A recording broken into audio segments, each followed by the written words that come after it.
శ్రీమాత్రే నమ. శ్రీ గురుభ్యో నమ. ద్వాదశ రాశుల వారికి కూడా ఈ యొక్క శ్రావణ మాసంలో ఎలా ఉండబోతుంది, ఏ ఏ రాశి వాళ్ళు ఏ ఏ రోజున ఎలాంటి మంత్రం చదువుకుంటే మంచిది అన్న విషయాన్ని ఇప్పుడు మనం తెలుసుకుందాం. మొట్టమొదలు మేషరాశి. మేషరాశి వారికి సంబంధించి రాష్ట్రాధిపతి ఎప్పుడు కూడా కుజుడు అగ్నితత్వ రాశిగా ఉంటాడు. కాబట్టి ఈ శ్రావణ మాసం చాలా చాలా విశేషమైనటువంటి మాసం. ఈ శ్రావణ మాసంలో గ్రహ సంచారాల గురించి నేను ఇప్పుడు చెప్పదలుచుకోలేదండి, ఎందుకంటే శ్రావణ మాసం అంతా విశేషమే. కాబట్టి శ్రావణ మాసంలో పెళ్లిళ్ళు కాని వాళ్ళకు వివాహము, సంతానం కాని వాళ్ళకు సంతానము కలగాలంటే మీ మీ ఆచార వ్యవహారాన్ని బట్టి, ముఖ్యంగా ఈ రాష్ట్రాధిపతులను బట్టి ఈ యొక్క మేషరాశి వారు మంగళవారం నాడు వీలైతే మంగళవారం నాడు, వీలైతే కాదు ఖచ్చితంగా మంగళవారం నాడు మంగళ గౌరీ నోములు ఏమైనా ఉంటే నోముకొని, మీకు ఉంటేనే నోముకొని సుబ్రహ్మణ్య ఆరాధన చేయడం చాలా చాలా మంచిది. అలాగే ఈ రాశి వారికి సంబంధించి గ్రహ సంచారాలన్నీ కూడా ఎలా ఉన్నా సుబ్రహ్మణ్య ఆరాధన చేసిన, గోపూజ చేసిన, గోసేవ చేసిన విశేషమైన సత్ఫలితం వస్తుంది. కాబట్టి 16వ తారీఖు నాడు కృష్ణాష్టమి, గోసేవ చేయండి. బలరామ జయంతి 14వ తేదీ నాడు వస్తుంది. కాబట్టి మీ నాగలి ఏమైనా ఉంటాయి కదా, నాగలి కానీ ట్రాక్టర్స్ కానీ వాటికి కంకణాలు కట్టండి.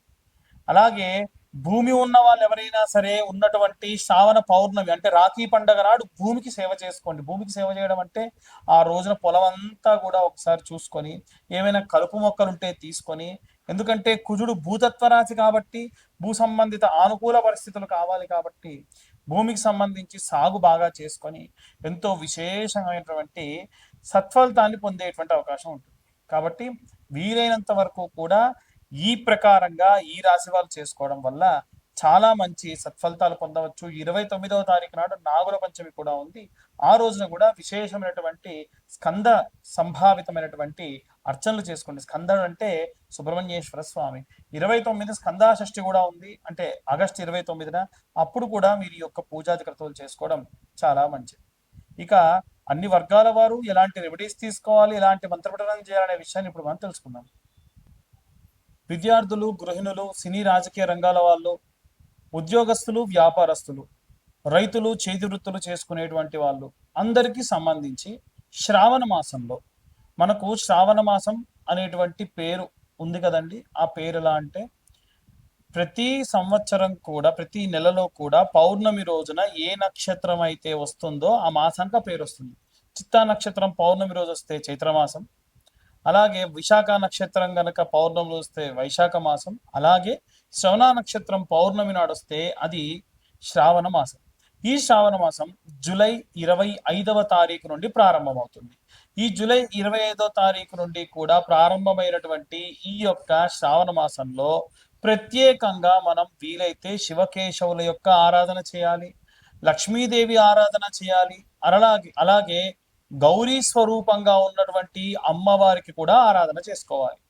ముఖ్యంగా ఈ సంవత్సరంలో ఈ నెలలో ప్రత్యేకమైనటువంటి అంటే జూలై 25 నుండి ఆగస్టు 25 వరకు కూడా ప్రత్యేకమైనటువంటి పర్వదినాలు ఉన్నాయి. ఉదాహరణకు రక్షాబంధనం అంటే రాఖీ పౌర్ణమి, అలాగే దాన్ని జంధ్యాల పౌర్ణిమ అని కూడా అంటారు. ఈ పౌర్ణమి నాడు నార్త్ ఇండియా సైడ్ విశేషంగా ఎన్నో పూజలు చేసుకుంటారు. అవి ఏంటో అన్ని కూడా ఇప్పుడు మాట్లాడుకుందాం. మనకు రక్షాబంధనం రోజున చాలా మంది ఏంటంటే అన్న తమ్ముళ్ళకి అక్కలు లేదా చెల్లెళ్ళు రక్షాబంధనం రాఖీ కట్టడం మనందరికీ తెలుసు. వాస్తవంగా ఈ రాఖీ అనేటువంటిది రక్షగా తోడుగా ఉండాలని చెప్పి పూర్వం భార్యాభర్తలు కూడా కట్టుకునేవాళ్ళు. అంటే భర్తకు భార్య కట్టేది. రక్షాబంధనం అంటే రక్షగా తోడుగా ఉంటా అని అర్థం. అయితే ఈ రక్షాబంధనం రోజున ఖచ్చితంగా మీ యొక్క తోడబుట్టువులు ఎవరైనా ఉంటే వారి చేతితోని మీరు రాఖీని కట్టించుకోండి. ఎవరైతే మీ యొక్క పురోభివృద్ధి కోరుకుంటారో వారి యొక్క చేతితో మీరు రాఖీని ఖచ్చితంగా కట్టించుకోండి, మంచి సత్ఫలితాలు పొందవచ్చు. అలాగే జంధ్యాల పౌర్ణిమ అంటారు. ఎవరైతే ఉపనయనం అయ్యి యజ్ఞోపవీతం ఒంటిపై ఉన్నటువంటి వాళ్ళు ఆ రోజున ఈ యొక్క జంధ్యాన్ని మార్చుకుంటారు. అలాగే ఉపనయనమైన వాళ్ళందరూ కూడా ఆ యొక్క రోజున కృష్ణాంజనం అని ఉంటుంది, జింక చర్మం, దాన్ని హోమంలో వేసేసి ఆ శరీరం పైన అది తాడుగా వేసుకుంటారు, మళ్ళీ మార్చి కొత్త వేసుకుంటారు. వీటన్నిటితో పాటు ప్రత్యేకంగా ఇది ఎందుకు చెప్తున్నానంటే ఈ పౌర్ణిమ రోజున రైతులందరూ కూడా వీలైతే మీ మీ పంట పొలాల్లోకి వెళ్ళి మీ పంట పండేటువంటి 4 మూలలా కూడా కాస్తంత పసుపు కుంకుమ వేయండి. ఆ రోజున భూదేవతారాధన చేస్తే మంచిది. మనం సంక్రాంతి సమయంలో ఉప్పు చెక్కను ఎలా చేసుకుంటారో north India side Chhattisgarh, Orissa, Gujarat ఈ ప్రాంతంలో ఉన్నటువంటి వారందరూ కూడా ఆ ఆవులకి ఆరోగ్యం బాగాలేకుండా ఉంటే పసరు వైద్యం లాంటిది ఆ రోజున చేసి తీపి మధుర పదార్థాలు వాటి యొక్క కుడితిలో కలిపి పెడతారు. దీని వలన పాడి పంట సమృద్ధిగా ఉంటుంది అని పూర్వం నుంచి మనకు వస్తున్నటువంటి నానుడి. అలాగే బలరామ జయంతి అనేటువంటిది ఉంటుంది. దానికంటే ముందు జూలై 29వ తారీఖు నాడు నాగుల పంచమి ఉంది. నాగుల పంచమి రోజు కూడా గత వీడియోలో కూడా నేను ఈ యొక్క నాగుల పంచమి గురించి లేదా ఈ యొక్క సర్పదోషం ఉన్నటువంటి సమయంలో చేయాల్సినటువంటి దాని గురించి చెప్పా. ఏమని అనంటే క్లియర్గా జంట నాగులకి ఈ యొక్క నాగుల పంచమి రోజున క్షీరము అలాగే నీళ్లు పోసి శుభ్రంగా అభిషేకం చేసి, క్షీరం అంటే పాలు నీళ్ళతో అభిషేకం చేసి గంధం పసుపు కలిపినటువంటి మిశ్రమంతో లేపనం రాసి 21 బొట్లు పెట్టి 21 ప్రదక్షిణాలు చేసి 2 దీప ప్రమిదలు ఒకదానిలో ఒకటి పెట్టి ఆవు నెయ్యి వేసి దీపం వెలిగించి ₹5 లేదా ₹10 వీలైనంత వరకు కూడా స్వామివారి దగ్గర పూలు పండ్లు సమర్పించి 21 ప్రదక్షిణాలు చేయాలి. ఇలా చేస్తే సర్పదోష సంభవిత దోషాలు కూడా పోతాయి. ఇవన్నీ కూడా గత వీడియోలు ఇంకా డీటెయిల్డ్ గా మీరు ఎంతెంత తీసుకెళ్ళాలి ఏంటి అని చెప్పి గత నెలలో ఉన్నటువంటి సమయంలో ఈ కాలసర్పదోష కాలం ఉన్న కాలం కాబట్టి ఈ సమయంలో చేసుకోండి అని చెప్పాను. అలాగే ఈ యొక్క 9వ తారీఖు నాడు మనకి ఈ యొక్క పౌర్ణమి అనేటువంటిది వస్తుంది. అలాగే నాగుల పంచమి 29వ తారీఖు నాడు వస్తుంది. అలాగే స్కంద షష్ఠి 29 ఆగస్టున వస్తుంది. ఆ రోజున కూడా ఇప్పుడు నేను చెప్పిన విధంగా మీరు జంట నాగులకు అభిషేకం చేసుకోవచ్చు. 16వ తారీఖు నాడు కృష్ణాష్టమి, గోసేవ చేస్తే మంచిది. ఆ రోజున అందరూ గోవుకు ప్రదక్షిణ చేస్తే మంచిది. 14వ తారీఖు నాడు బలరామ జయంతి అంటారు. ఆరోగ్యంగా లేని పిల్లలు ఎవరైనా ఉంటే ఆ యొక్క పిల్లల చేత్తోని నాగలికి కంకణం కట్టించి ఆ నాగలి మధ్యలో నుంచి పిల్లల్ని తిప్పుతారు.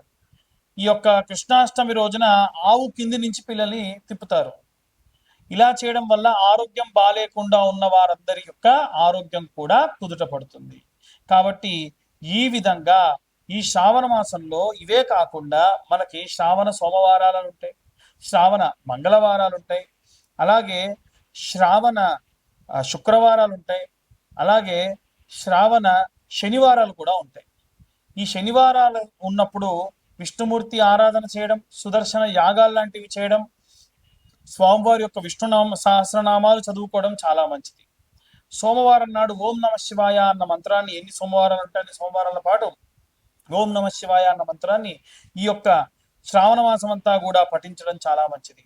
అలాగే మంగళవారం నాడు విషయానికి వస్తే మంగళవారం నాడు విశేషంగా ఈ యొక్క మంగళ గౌరీదేవికి నోములు చేసుకునే వాళ్ళు ఉంటారు. శ్రావణ శుక్రవారాలు వరలక్ష్మి వ్రతాలు చేసుకునేవారు ఉంటారు.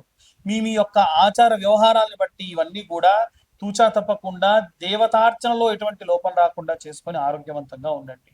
చాలా మంది ఇవాళ రేపు కనుదిష్టి, విపరీతంగా దిష్టి, అక్కసు వెళ్ళబుచ్చుకోవడం, ఫలానా వాడు ఇంత సంపాదిస్తున్నాడు అంత సంపాదిస్తున్నాడు నాకు ఆ యొక్క సంపాదన రావట్లేదు అనేటువంటి అక్కసు వెళ్ళబుచ్చుతూ ఉన్నారు. దీంతో ఏం చేస్తున్నారంటే లేనిపోని యంత్రాలని మంత్రాలని ఆపాదించి వాళ్ళ ఇంటిపై వేయడం, మంత్రించినటువంటి పదార్థములు వేయడం, యంత్రములు వేయడం వేస్తారు. పరయంత్ర పరతంత్ర పరమంత్ర విచ్ఛేదనకు ఈ యొక్క జ్వాలాముఖి మాల ఉపయోగపడుతుంది. ఈ జ్వాలాముఖి మాల ఎవరికైనా కావాలి అంటే చండీ హోమంలో పెట్టి మీ దాకా అందించడం జరుగుతుంది. ఆసక్తి కలవారు ఎవరైనా సరే విత్ సర్టిఫికేషన్ నేను మీ దాకా అందిస్తాను. ఆసక్తి కలవారు ఎవరైనా సరే మమ్మల్ని కన్సల్ట్ చేయొచ్చు. కేవలం 1116లకు మీకు ఈ యొక్క సర్టిఫికేట్ తోటి ఈ యొక్క జ్వాలాముఖి మాల అందించడం జరుగుతుంది.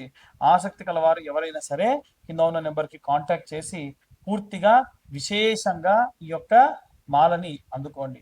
మా ఛానల్ వాళ్ళు మీ దాకా రీచ్ అవ్వడానికి ఎన్నో రకాలైనటువంటివి పరిశోధనలు చేసి ఏ రెమెడీస్ మీకు చెప్తే బాగుంటుంది అనేది మా ద్వారా రాయించుకొని పదే పదే ఈ ప్రాబ్లంతో ఉన్న వాళ్ళు ఉంటారు గురువు గారు, ఫలానా ప్రాబ్లంతో ఉంటారు అని చెప్పి మీ దాకా అన్ని కూడా చెప్పిస్తూ ఉన్నారు. కాబట్టి దయచేసి ఎవరైతే ఛానల్ సబ్స్క్రైబ్ చేసుకోలేదో సబ్స్క్రైబ్ చేసుకోండి. ఛానల్ని ఈ వీడియో కనుక నచ్చితే లైక్ చేయండి.